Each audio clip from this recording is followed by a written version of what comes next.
الحمد للہ رب العالمین والصلاة والسلام علی سید المرسلین نبینا محمد وعلی آلہ وصحبہ اجمعین اما بعد. عن ابی سعید الخدری رضی اللہ عنہ قال سمعت رسول اللہ صلی اللہ علیہ وسلم یقول من رأى منکم منکرا فلیغیرہ بیدہ فإن لم يستطع فبلسانہ فإن لم يستطع فبقلبہ وذلك اضعف الایمان. یہ بڑی اہم حدیث ہے اور ہمیں سے ہر ایک مسلمان کو چاہیے کہ اس حدیث پر خوب توجہ کرے. اس حدیث پر عمل کرنے میں ہم لوگ جتنی کوتاہی برتیں گے، جتنی ہماری تقصیر اور غلطی ہوگی، اسی قدر ہم اللہ کے عذاب اور اس کی سزا کے شکار ہو جائیں گے.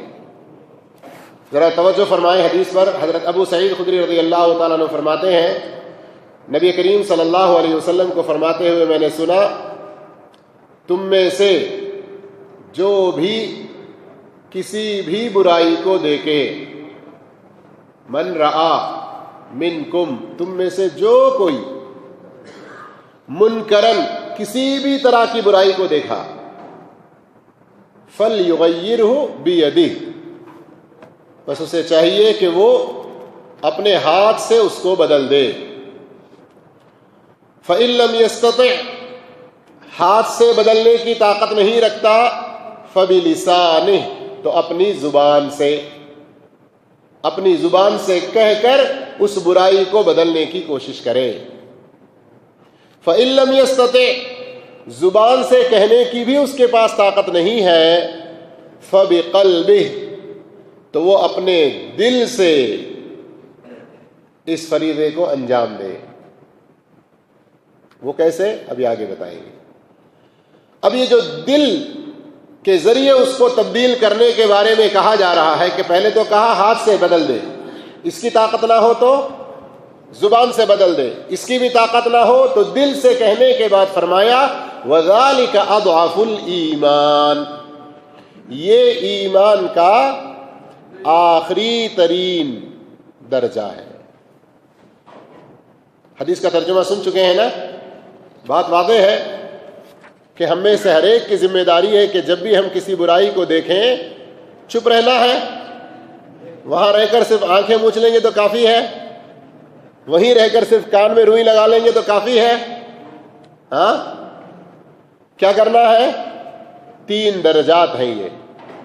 اگر آپ صاحب حیثیت ہیں، آپ کے پاس اتھارٹی ہے، پاور ہے، قوت ہے، طاقت ہے، وقت کا حاکم ہے، کسی شہر میں برائی ہو رہی ہے، وہاں کا کلیکٹر ہے، وہاں کا میئر ہے، وہاں کے محافظ اور امیر ہے یا گورنر ہے، یا اپنے گھر کے اندر ہے، تو ہم گھر کے گارجین ہیں، ذمہ دار ہیں. تو جن کے پاس طاقت ہے وہ طاقت کے بل بوتے پر اس برائی کو بدلنے کی کوشش کرے. جس کے پاس یہ طاقت و قوت نہ ہو تو وہ اپنی زبان سے اس برائی کی جو خباثتیں ہیں، اس برائی کی جو گندگیاں ہیں، ان کے کرنے کا جو عذاب ہے، اس کی وجہ سے دنیا و آخرت کا جو نقصان ہے، اس کو چھوڑنے سے جو دنیا و آخرت کا فائدہ ہے، اللہ کی نظر میں کیسے محبوب ہوں گے، اللہ کے پاس کتنا اس کا درجہ بلند ہوگا، اس برائی کو چھوڑیں گے تو زبان سے نصیحت کر کے، زبان سے سمجھا کر، زبان سے اچھی مثالیں دے کے، بیان کر کے اس برائی کو بدلنے کی کوشش کرے. اگر کسی کے پاس اس کی بھی طاقت نہیں ہے تو ایسی صورت میں کیا کرے؟ وہ دل سے برا جانے لیکن اب وہاں اس کی صحبت میں نہ رہے. صحبت میں وہیں پر رہنے کا مطلب یہ ہوگا کہ آپ اس کو اختیار کر رہے ہیں یا کم سے کم اقرار کر رہے ہیں، یا اس بات کا ضرور خطرہ ہے کہ کل کے دن آپ اس میں ملوث ہو جائیں گے. اور یہ اس طرح کتنے سارے بھائیوں کو پچھلی امتوں کے واقعات وغیرہ تو ہیں ہی تاریخ میں، قرآن میں بھی، احادیث میں بھی، لیکن میں کہہ رہا ہوں کہ موجودہ وقت میں ہمارے معاشرے میں کچھ ایسے لوگوں کو دیکھتے ہیں ہم کہ جو خود برائی نہیں کرتے ہیں لیکن برائی جہاں ہوتی ہے وہاں رہتے ہیں، روکتے نہیں ہیں، منع نہیں کرتے ہیں، اپنے آپ کو سمجھتے ہیں کہ میں کمزور ہوں، پھر نتیجہ یہ ہوتا ہے کہ دھیرے دھیرے وہ ان میں ہی گھل مل جاتے ہیں۔ تو یہ گھل مل گئے تو بہت خطرے کی بات ہے۔ برا سمجھ کے الگ ہو کے رہے، خود نہ کرتے رہے وہ برائی، اور ان کو کہنے کی طاقت بھی نہیں ہے، منع کرنے کی طاقت بھی نہیں ہے، تو وہاں سے الگ ہو جانا، اس کو ایمان کا آخری درجہ کہا گیا ہے۔ کیا کہا گیا؟ ایمان کا ایک دم کمزور ترین، اضعف، کمزور ترین یہ سٹیج ہے ایمان کا۔ آئیے موٹے موٹے چند اس میں ہمارے فائدے کی جو باتیں ہیں ان کو سمجھ کر نیکی کا حکم دینا، برائی سے روکنا، یہ کتنا بڑا فریضہ ہے، اس سلسلے میں کچھ اور دوسری آیتیں اور حدیثیں بھی ہم سنتے ہیں۔ یہ جو حدیث ہم نے ابھی پڑھی ہے، اس میں ایک بہت بڑے فائدے کی بات یہ معلوم ہوئی کہ آپ صلی اللہ علیہ وسلم کا یہ فرمانا، من رآ منکم، جو بھی تم میں سے دیکھے، تو یہ برائی کو بدلنا، یہ جو فریضہ ہے صرف متووں کا، جیسے یہاں لوگ کہتے ہیں نا، حیا والوں کا، مولوی صاحبوں کا ہی کام نہیں ہے۔ کس کا کام ہے؟ کس کا کام ہے؟ ہاں آواز نہیں آئی برابر۔ کس کا کام ہے یہ؟ ہر مسلمان کا یہ کام ہے، ہر مسلمان کا یہ کام ہے کہ وہ برائی کو دیکھ کر خاموش نہ رہے، بلکہ اس کو بدلنے کی تڑپ اس کے اندر ضرور ہو۔ اور آگے اللہ کے رسول صلی اللہ علیہ وسلم نے منکرن کہا کہ کوئی بھی برائی عبادات کے اندر ہو، عقائد کے اندر ہو، سماجی اعتبار سے ہو، اقتصادی اعتبار سے ہو، اخلاقی اعتبار سے ہو، سیاسی اعتبار سے ہو، کسی بھی طرح کی برائی کو ہم دیکھ رہے ہیں، اس لیے کہ منکر عام ہے، نکرہ اس کو کہتے ہیں۔ لیکن من رآ منکم منکرن، شیخ ابن عثیمین رحمۃ اللہ علیہ فرماتے ہیں،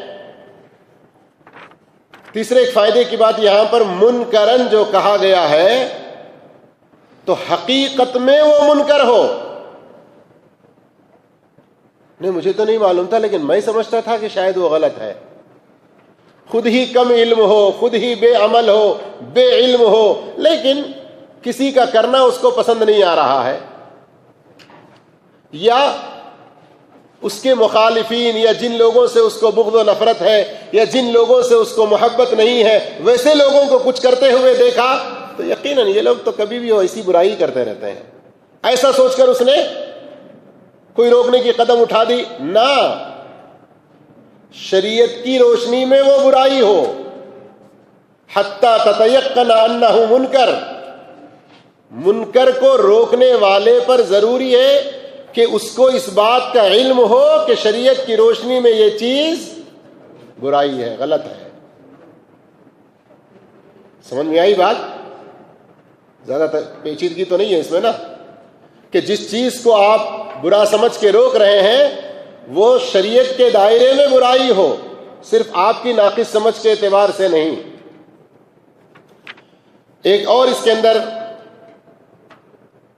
شیخ رحمہ اللہ فائدے کی بات یہ بھی بتلاتے ہیں کہ کچھ چھوٹے بعض ایسے اختلافی مسائل ہوتے ہیں، ہر ایک کے پاس اس کے دلائل ہو سکتے ہیں، تو ہم اگر کسی ایک دلیل کو لیے ہوئے ہیں اور اس پر عمل کر رہے ہیں تو یہ درست نہیں ہے کہ سامنے والے کو بھی ہم روکیں۔ اس کی ایک مثال، جنازے کی نماز میں سلام ایک طرف پھیرنا ہے یا دو طرف پھیرنا ہے؟ جنازے کی نماز میں ایک طرف سلام پھیرنے والی حدیث بھی صحیح ہے اور دو طرف سلام پھیرنے والی حدیث بھی صحیح ہے، صرف راجح مرجوح کے اعتبار سے جو جس کو افضل اور بہتر سمجھ رہے ہیں وہ اس پر عمل کر رہے ہیں۔ تو اب یہاں پر اس کو ہم منکر نہیں کہیں گے، برائی نہیں کہیں گے۔ ارے سمجھ میں بات؟ لیکن غیر اللہ سے دعا کرنا، غیر اللہ کے لیے سجدہ کرنا، یہ کیا ہے؟ اس لیے کہ یہ کوئی ایسا چھوٹا اختلافی مسئلہ نہیں ہے کہ ہاں بھائی غیر اللہ کے لیے سجدہ کرنے کی بھی کوئی حدیث ہوگی، ایسا ہے مسئلہ نہیں، سراسر شرک کا کام ہے،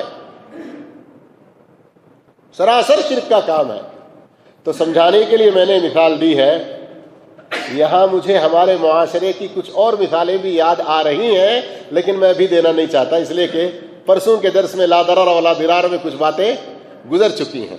آج ہمارا حال یہ ہے کہ امت شرک میں ڈوبی ہوئی ہے، بدعات میں ڈوبی ہوئی ہے، اس سے توبہ کرنے کے بارے میں ان کے دلوں میں کبھی کوئی سوچ آئے گی ایسا تصور ہی نہیں پیدا ہو رہا ہے، اس لیے کہ اس کو نیکی سمجھ کر رہے ہیں۔ جیسے میں اس سے پہلے بھی ایک موقع پر کہا تھا، شراب پینے والا انسان، زنا کرنے والا انسان، گانے سننے والا انسان اور عام سود، مٹی وڈی بیاج وغیرہ 100 روپے دے کے 110 لینا، یہ لینے والے کسی بہکاوے میں، کسی غلطی میں اور کسی شہوت کے اور برائی کے شکار ہو کر یہ غلطی کر رہے ہیں، لیکن ان کے دل کے کسی کونے میں بھی برائی کا احساس ہے، ہوتا ہی نہیں ہوتا ہے؟ پوچھیں آپ نماز چھوڑنے والوں کو پوچھیں یا شراب پینے والوں کو بھی پوچھیں۔ لیکن شرک اور بدعت ایسی چیز ہے کہ وہ اس کو نیکی سمجھ کر رہے ہیں، عین عبادت، عین سنت سمجھ کر وہ کر رہے ہیں۔ اور ہم میں سے بہت سے لوگ اس طرح کے لوگوں کو پیار محبت سے سمجھانے کرنے کے بجائے دوسرے چھوٹے سے اختلافی مسائل بڑے کر کے ان کو کھڑا کرتے ہیں، اور اس کی وجہ سے مسجدیں بانٹ لیتے ہیں، محلے الگ ہوتے ہیں، نکاح ٹوٹ گیا کے بھی فتوے چلنے لگتے ہیں۔ یہ بہت بڑی ہمارے اوپر بلا ہے، مصیبت ہے۔ یہ مصیبت کی سب سے پہلی وجہ ہم عوام کا بھی علم نہ حاصل کرنا، اور علم حاصل کیے ہوئے لوگوں کا خدا کے خوف کے بغیر، اللہ کے خوف کے بغیر امر بالمعروف نہی عن منکر کے فریضے میں کوتاہی برتنا۔ اس لیے کہ کئی ایسے مولوی حضرات ہیں جو امت کو بعض چھوٹے ایسے مسائل میں لڑا کر بھڑا کر رکھ دیے ہیں کہ ان بڑے مسائل کی طرف ان کی توجہ نہ جائے، اور ان مزاروں اور ان قبروں کی پوجا اور درگاہوں کے اور ان باباؤں اور ان کے پاس کے ذریعے وہاں سے ان راستوں سے جو کچھ ان کی کمائی کے راستے ہیں وہ سب چلتے رہیں، تو دوسرے فروعی مسائل میں ان کو الجھا کر رکھ دیا ہے۔ اس لیے میرے بھائیوں، یہاں اس مسئلے کو بھی اچھی طرح سے ہم سمجھیں۔ شرعی دائرے میں جو چیز سب سے بڑی منکر ہے، سب سے بڑی خرابیاں ہیں، ان کی طرف ہم پہلے توجہ دیں اور ان کو روکنے میں ہم زیادہ آگے بڑھیں۔ اسی طرح سے یہاں اس سے ایک بات یہ بھی معلوم ہوئی کہ آپ صلی اللہ علیہ وسلم نے یہ جو سٹیج بیان کیے، درجات بیان کیے ہیں، تو یہ بھی اللہ کا ہمارے اوپر بہت بڑا کرم ہے، ذرا غور کیجیے، بہت بڑا کرم ہے۔